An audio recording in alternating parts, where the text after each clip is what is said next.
En octubre hay elecciones y es clave que sepas qué hacer con tu plata este mes. Y eso es porque en septiembre hubo elecciones y el riesgo país pasó de 898 puntos a más de 1400. Después volvió al mismo nivel en el que empezó y luego subió una vez más por encima de los 1000 puntos. Eso hizo que los dólares libres como el blue subieran un 11%, luego cayeran un 7% para finalmente volver a subir un 2%. También que la bolsa argentina cayera un 17%, luego subir un 18% para volver a caer otro 8%. En conclusión, es clave saber qué hacemos este mes con la plata. Ahora sí, empecemos.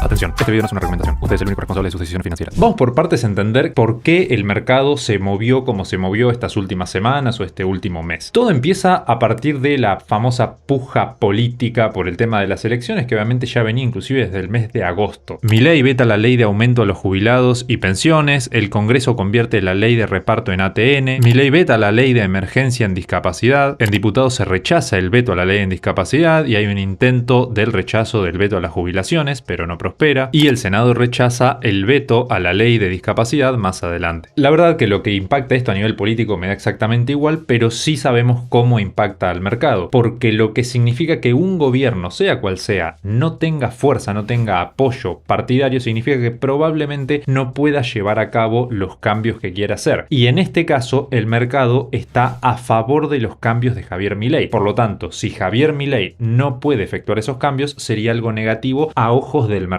Por eso, el mercado castiga ese consenso. En conclusión, primera noticia que dañó a los mercados durante el mes de septiembre, que ya venía de meses previos, es el tema electoral, la puja de las elecciones. Luego tenemos una segunda mala noticia, aunque cabe aclarar que siempre que hablamos de malas noticias nos referimos para el mercado, para las inversiones, que fue el resultado de las elecciones. Independientemente de si es favorable o no a nivel político para el futuro de los argentinos, no es el tema de este video, a nivel mercado fue un resultado pesimista y por eso el mercado cayó. Esto que voy a decir ahora no es noticia para nadie. El 5 de septiembre tuvimos elecciones en provincia de Buenos Aires, las ganó la oposición con aproximadamente unos 14 puntos por encima del gobierno actual. Y como siempre pasa en el mercado, tras las elecciones, independientemente del resultado, hay un movimiento fuerte, o sea, sube fuerte o baja fuerte. Y eso evidentemente pasó, en este caso fue hacia la baja. Sin embargo, nosotros ya habíamos hecho un video de cómo protegerte ante un posible resultado de esas elecciones y ya hicimos otro para prepararte para las próximas elecciones, las del mes de octubre. Por lo tanto, si no lo viste y lo querés ver, lo tenés ahí en las tarjetitas, es un video 100% gratuito. Y el por qué es importante saber qué hacer, ya lo vimos en las últimas elecciones y ya se venía anticipando previamente también, que es que el riesgo país te saltó de los 900 puntos a los 1500 aproximadamente tras las elecciones. Esto obviamente no es solo consecuencia de las elecciones, pero es el impacto más fuerte o la variable que más ha impactado últimamente. No obstante, cabe aclarar que si bien el riesgo país a uno no le afecta por ahí en el día a día o no lo ve, sí impacta de forma indirecta, llamémosle. ¿Cómo lo podemos ver esto? Por ejemplo, en el tipo de cambio. Antes de las elecciones teníamos un dólar MEP en 1380 aproximadamente y después de las elecciones se fue hasta los 1551 pesos. Y así como te impacta en el dólar, te impacta en un montón de variables más. Si invertís, bueno, en las acciones impactó fuerte porque la bolsa argentina cayó un 25% tras las elecciones. O inclusive lo podés ver también de otra forma, pero en el mismo tipo de cambio, ya que el Banco Central de la República Argentina tuvo que vender 1.100 millones de dólares para que el tipo de cambio no siguiera subiendo. Después pasaron algunas otras noticias que ya vamos a ir viendo que hicieron que el dólar se calme, que baje inclusive, pero en un principio saltaron todas las alarmas. Obviamente el tema de las elecciones no terminó ahí, porque nosotros teníamos la previa a las elecciones de septiembre, tuvimos las elecciones de septiembre con los cambios que esto produjo y después seguimos teniendo temas electorales porque ahora en octubre se vienen las siguientes. Y ahí de nuevo entramos en este berenjenal, por decirlo de alguna manera, que es que Milei veta la ley de financiamiento universitario y la ley de emergencia pediátrica o ley Garrahan. También veta la ley de reparto automático de ATN a provincias. Más adelante en diputados se rechazan los vetos a la ley universitaria y la ley pediátrica. E inclusive al día siguiente el Senado también rechaza el veto a la ley de ATN a provincias. Unos días después la ley de discapacidad queda promulgada automáticamente, pero el gobierno suspende su ejecución con el decreto 681/25. Y si bien unas semanas atrás con toda esta información parecía que Argentina al menos a nivel mercado, a nivel macroeconomía, se le venía la noche, salió Estados Unidos al rescate y de momento parecería que todo se acomodó mucho más fácil. Sin embargo, más adelante voy a hablar un poquito más de este tema. Pero de momento volvamos a la noticia. En principio, si bien todavía no se saben los detalles finos, Estados Unidos parece que va a ayudar a Argentina con unos 20.000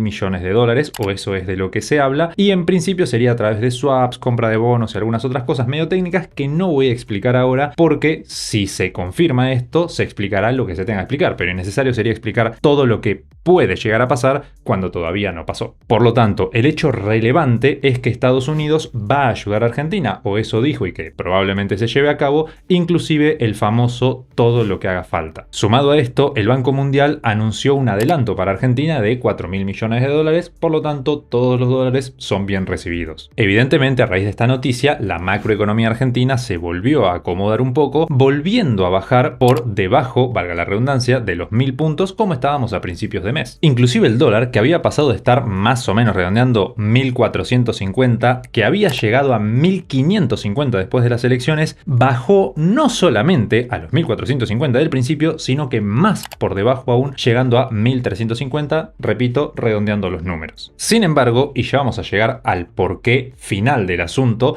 pero en principio sabemos que ahora el dólar volvió a subir, ya no está en 1.300 y pico, al menos no la gran mayoría de tipos de cambio, sino que están más cerca de los 1.450. Y esto se debe a, entre otros factores, el nuevo cepo. Y acá voy a hacer un pequeño inciso, si bien más adelante vamos a hablar de los factores que hicieron que se volviera a disparar, o al menos a subir el tipo de cambio, y lo mismo con el riesgo país, de momento vamos con este nuevo cepo simplemente a modo de aclaración. En principio no hay ningún nuevo cepo, al menos no lo que conocemos como cepo comúnmente en Argentina, que es la imposibilidad de comprar dólares. Vamos a hacer un mini recap de lo que pasó hasta ahora. En 2019, Mauricio Macri vuelve a poner el cepo que él mismo había quitado y eso dejaba a los argentinos pudiendo comprar 200 dólares. Al principio eran 10.000, después lo bajó a 200 dólares por mes por persona. Eso se mantuvo hasta que en abril de este año Javier Milei dijo, ya está, las personas físicas, o sea, los de a pie, pueden comprar todos los dólares que quieran por mes. Y entre algunas otras cosas fue eliminando otros factores o otras reglas que tenía el cepo. Lo que pasó ahora no es que los argentinos de nuevo no podemos acceder al dólar, ni tampoco que tenemos que acceder de una forma más cara, sino que si compramos dólar oficial, no podemos luego operar, o sea, comprar o vender por ejemplo, dólar MEP, los dólares financieros. Eso es lo que cambió ahora. Por lo tanto, si vos comprabas dólar oficial y querés seguir comprándolo, lo podés hacer. Esa parte del cepo sigue exactamente igual, es decir, sigue sin haber cepo. Lo digo entre comillas porque hay cepo todavía, las empresas no lo pueden comprar, inclusive este tipo de medidas son parte del cepo, pero lo que comúnmente se dice cepo, que es no poder comprar dólares, eso por ahora no volvió a estar como estaba en un principio. Habiendo dejado en claro esto, vuelvo unas semanas hacia atrás para el momento en el que Estados Unidos anuncia este paquete de ayudas a Argentina. Por un lado tuvimos la baja del tipo de cambio que dijimos que estaba en 1.500 y bajó a 1.300, de nuevo aproximadamente. Además de eso tuvimos un rebote en las acciones argentinas hacia arriba, es decir, al alza de aproximadamente un 22%. A esto se le suman los anuncios locales como que la inflación de agosto había sido del 1,9%, exactamente igual a la de julio. A esto se le suma la tasa de desempleo que está alrededor del 7,6%, similar al año 2024. Lo que sí aumentó es el empleo informal. Y con esto otra serie de medidas negativas que se fueron conociendo, como que el PBI o PIB de Argentina en el segundo trimestre del 2025 cayó un 0,1%, el consumo privado un 1,1%, la inversión 0,5% y las exportaciones 2,2%. A esto se le suma que el índice líder, el UTDT, da prácticamente un 100% de probabilidades de recesión en los próximos meses, un 98 y pico por ciento. Incluso para la industria, el uso de la capacidad instalada sigue estando por debajo del 60% por 8 meses consecutivos. ¿Esto qué significa? En otras palabras, las empresas no están operando, al menos no en su total capacidad. Por otra parte, se dio a conocer el saldo de agosto y tuvimos superávit comercial de más o menos 1.400 millones de dólares. ¿Qué significa esto? Que ingresaron 1.400 millones de dólares, más de los que salieron del país, al menos si comparamos importaciones con exportaciones, lo cual siempre que sea un dato positivo es algo también positivo para el mercado. O sea, siempre que tengamos superávit va a ser algo positivo porque significa que están ingresando dólares.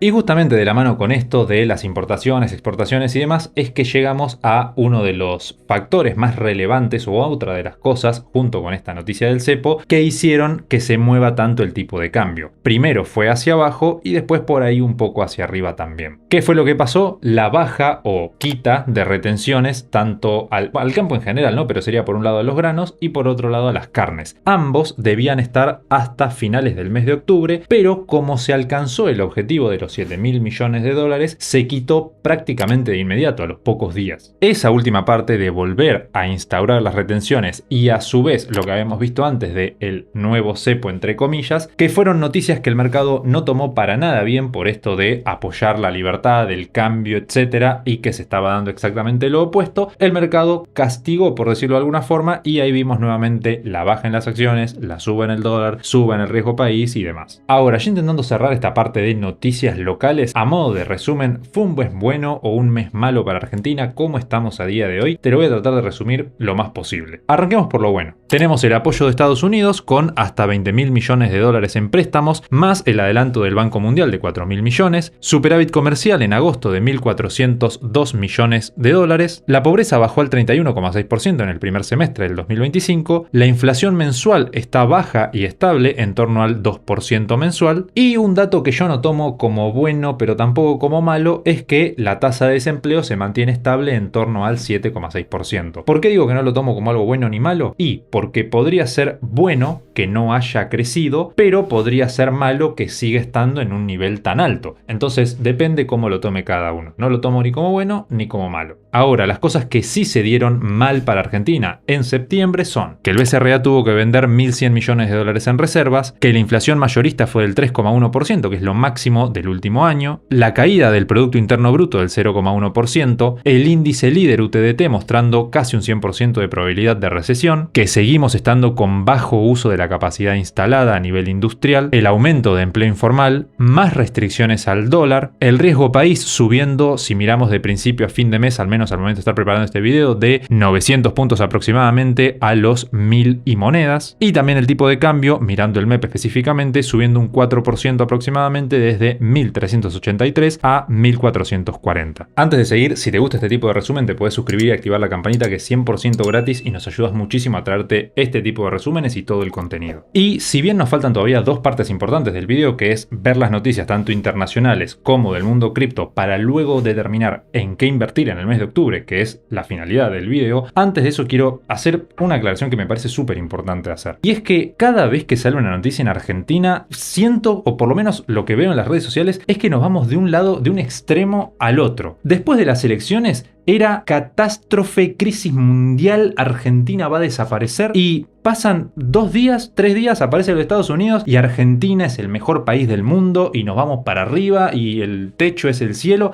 No, o sea, no es ni un extremo ni el otro. Cuando pasan cosas positivas para el país, sigue estando todo lo malo del otro lado. Simplemente que hay algunas variables que parecen estar un poco más a favor, pero no es que está todo resuelto, porque la recesión está a la vuelta de la esquina, porque no sabemos qué va a pasar en las próximas elecciones, o sea, siguen estando todos esos problemas. Y lo mismo, cuando hay un nuevo problema, tampoco es que se acabó el mundo, que ya no vale la pena seguir invirtiendo en Argentina. No es ni un extremo ni el otro. Creo que tenemos que ser un poco más calmados y mirar las cosas un poco más fría y objetivamente para tomar decisiones más a conciencia, porque si dejamos que las emociones influyan en nuestras decisiones financieras, vamos a terminar perdiendo un montón de plata. Eso es por ahí un consejo, no más que eso, pero me parecía importante destacarlo.